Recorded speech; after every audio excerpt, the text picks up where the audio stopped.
OSU beat writer, and with us from somewhere between here and Houston, Ryan Aber, our OU football writer.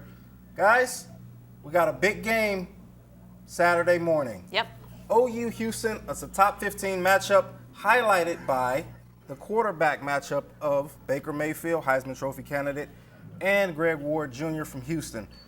Guys, which one is the more dangerous quarterback? Jenni, let's start with you. Well, it's a great question because both of these guys are really able to make plays with their feet moving, and Baker Mayfield wants to get out and run and really throw out of the run. Greg Ward seems maybe more of sort of leaning towards the scrambler type. Definitely able to throw off the run, but I think they're going to definitely be a challenge for both defenses. I mean, you're talking about an OU defense that replaces a ton of guys at linebacker, has one returning defensive back, but going to be breaking in some new guys in coverage unit there too. So I think it's really going to be a game that you're going to see both quarterbacks make plays. I'll go with Baker Mayfield as more dangerous. But I think both these guys are going to cause problems for the other defense. Ryan, what do you think? I think it's the other way around. I think Greg Ward Jr. is the more dangerous one in this game because of those things that Jenni mentioned about Oklahoma's linebackers. OU replaces pretty much everybody who would have a hand in trying to corral Greg Ward Jr. I know we'll talk about this in a little bit, but it's going to be really difficult for OU's offense to find ways to contain him. These are the kind of quarterbacks that have given the Sooners fits in the past, and with as many guys as OU lost in the middle of their defense, this could be a tough situation for the Sooners. We're talking about Greg Ward Jr. He's a dual threat guy, and when you're talking about him, you got to think for OU, how do you stop him? Right. With all these linebackers, the changes that they've had, Ryan, let's go to you. What does the linebacker core for OU need to do to stop Greg Ward Jr. tomorrow morning? I think the biggest thing is just keep him in the pocket. Don't let him beat you with his feet. Force him to beat you with his arm and play into those guys that they have at the back end, guys like Jordan Thomas, Dakota Austin, Ahmad Thomas, and Steven Parker. They've got a pretty solid secondary. You need to put the onus on those guys instead of Greg Ward scrambling around and beating those linebackers. Yeah, and we've seen, I think it was Barry Trammell who wrote earlier this week about the struggles that Oklahoma has historically had with dual threat quarterbacks. They've lost to several of them. Now, they've beat some too. I mean, it's not without precedent that they could win this game. But I do think whenever they've faced offenses that are slanted towards one identity or the other, they almost always win, even when that identity was, like Mike Leach throwing it 700 yards a game at Texas Tech. If they are facing an offense that even is really prolific one way, they tend to do pretty well. So they need to do what they can to make Greg Ward, make this Houston offense more one-dimensional. But it's a tall test. There's no doubt about it because you are breaking in that new linebacking core, guys that they like. But until you see them out there under fire as the starters, as the guys, that's going to be a really interesting test for them. I think, again, I like OU's offense to just be able to score more against Houston. But, man, it is going to be a huge challenge. And it's a good setup for Ohio State in a couple weeks because they run essentially the same offense. Kyle, we'll get you here in a second, I promise. Ryan, let's piggyback on what Jenni said, though. Is this, with so many losses to that linebacking core, is this a great season opening test for that unit, or is this a nightmare scenario? Uh-oh. We cannot hear you, Ryan. Uh-oh. He seems to be talking really He's eloquently, He's but passionate we can't about hear whatever him. he's saying. Jenni, you mentioned the test. Is this a great season opening test, or is this a nightmare scenario with so many losses? Well, I mean, I think it remains to be seen. I do think it could prove to be nightmare. If the ball starts rolling Houston's way, it's a home field.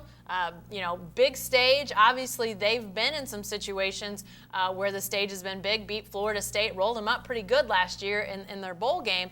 So they are not without, some experience in tough scenarios like this. So don't be surprised to see that crowd get going, the emotion get going. So I think early is going to be really important for Oklahoma to not like we saw last night in that Louisville game. I mean, they marched right down the field, and I'm not saying that was the same, a similar caliber of matchups again that you're seeing in this game. But I think that you could see it really snowballing if OU's not careful. Ryan may have a thought. It sounds like his audio may have gotten fixed. Are you with us, Ryan? Yeah, I can hear y'all. Can y'all hear me? Now we can hear you. Yes, no? Yes. We got you. Okay, good.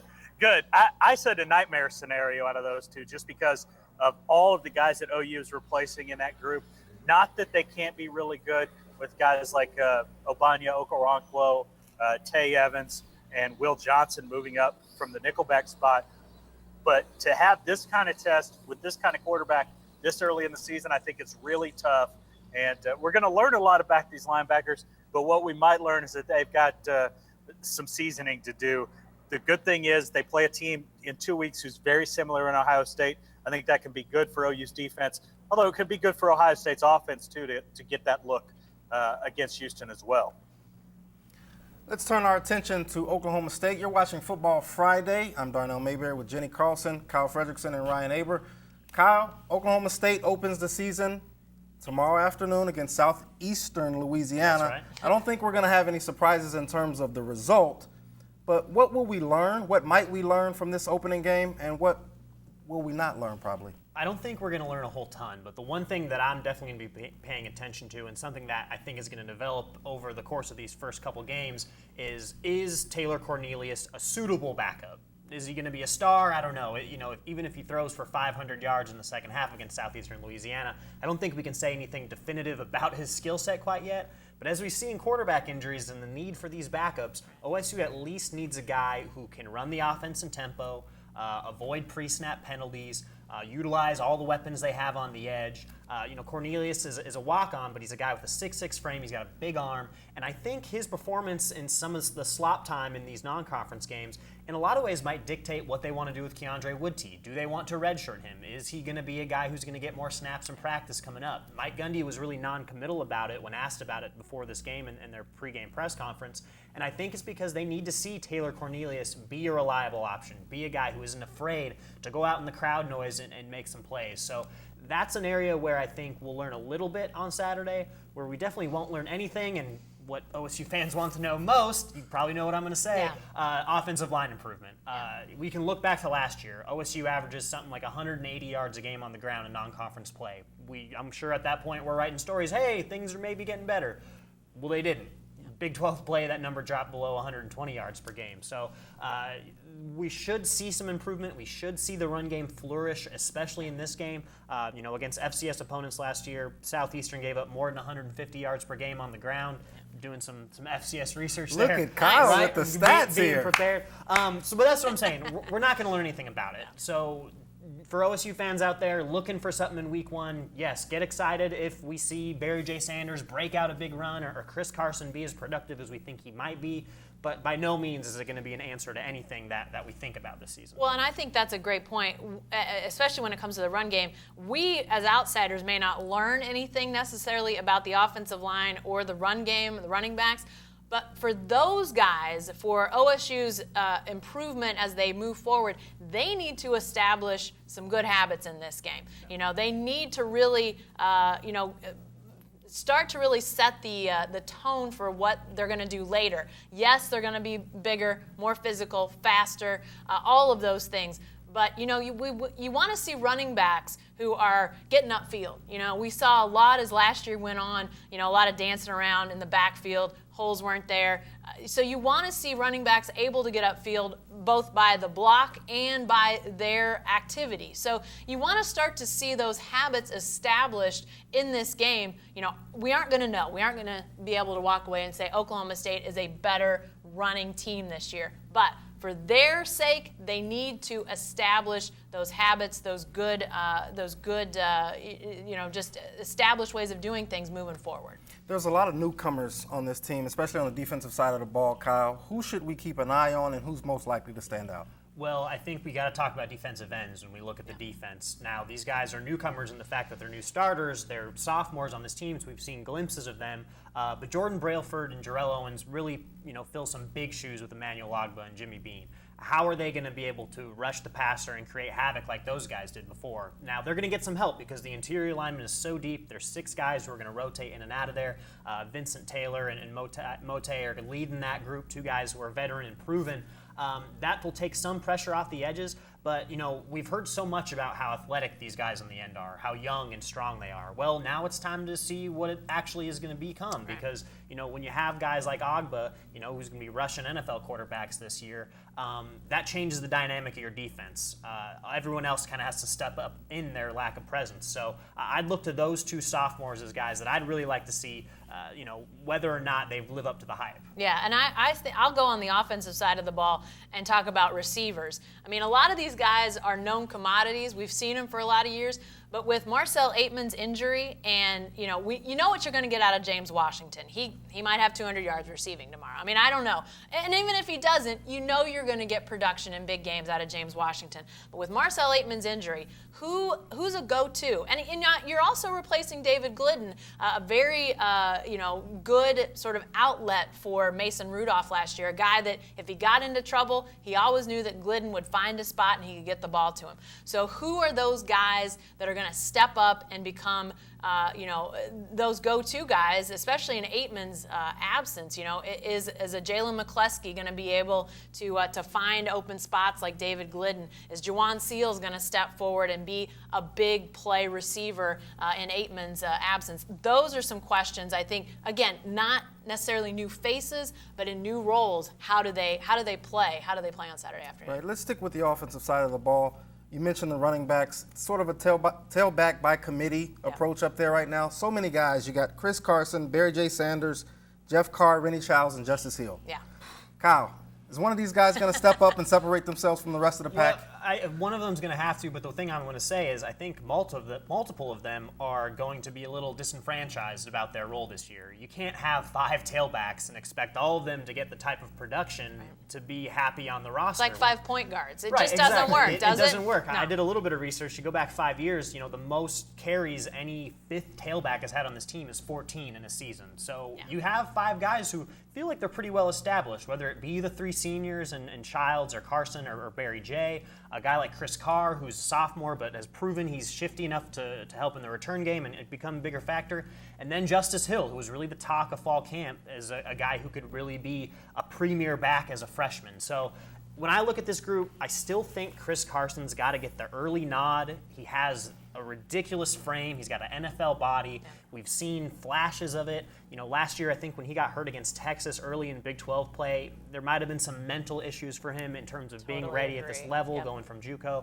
So I think he's the leader in the clubhouse, but there's really not much of a leash this year. If one of these guys is struggling early and one really emerges as the go-to guy, or as Mike Gundy said, the hot hand, they're going to stick with him because there's really no reason to stick with one guy based on what happened with last season. Right. Because of how inefficient they were. Yeah, and I do think we'll probably see, 1 or 2 of these guys emerge as the go-to running backs, but I don't know who those guys are going to be. Although I think it's going to be obvious to some degree, maybe not Saturday because, again, it's one of those things you can't know for certain, but I think we're going to see the separation, and I think that may be what the coaches are willing to let play out, is just get these guys out there, see what's there, see what they're able to do, and go from there. I mean, I'm with you, Kyle. I think Chris Carson is likely the number 1 guy ultimately, but if he doesn't bring it, if he doesn't produce, there's no reason you don't at least try the other guys. You've got other options, but I think the coaches are essentially saying, you guys go out and show us who deserves the carries. Let's end it with everyone's favorite topic, Big 12 expansion. Ryan, how big is this game for Houston's Big 12 hopes? I think that I'm not sure how big of an effect it's going to have. I think it's more perception than anything else when you talk about just the impact that people have watching the Cougars that they can hang in the Big 12. I think it's interesting. I was just reading a blog by Barry Trammell talking about visiting Houston's campus yesterday and said that they were Big 12 ready in all ways. Now, whether the vote falls that way, we'll see. But I don't know that this game plays a whole lot into that. Yeah, I would agree. I don't think this is a win they're in, lose they're not. I don't think it's that or whatever scenario you want to look at there. But I do think when you look at the remainder of Houston's schedule, after Oklahoma, they've got a couple of marquee games. They'll go to Cincinnati, but then they've got a heavy dose of UConn, Navy, SMU, Central Florida, Tulane. I mean, just not a ton of opportunities to really, show on a big stage. And I think having fans there, seeing the type of crowd that they have, that was one of the things. You look at a couple teams that are in this Big 12 mix who played last night. I think UConn and I can't remember who the other team was, but under 30,000 fans for home games. I mean, that's the type of thing that Big 12 people are looking at. So what's the crowd look like? And then how they compete, what kind of eyes people want to put on Houston. So again, I don't think the outcome is going to determine Houston's chances in the Big 12, but there are some other factors that people will definitely be looking at here. Thanks, guys. Yeah, Jenni? Yeah. Oh. Go ahead, Ryan. Bring it. Oh, I was just going to say it's funny that Jenni ran down Houston's schedule, and virtually all the other teams she mentioned were teams that are also in the conversation for the Big 12. So we think. I don't know if we actually know who's in the conversation, but it seems as though everybody There's may a lot of them. There's exactly. a lot of them. Hey, thanks, guys. OU, Houston at 11 a.m., Southeastern Louisiana, Oklahoma State at 2:30. For the best football coverage, follow our college football team at newsok.com and every day in the Oklahoman.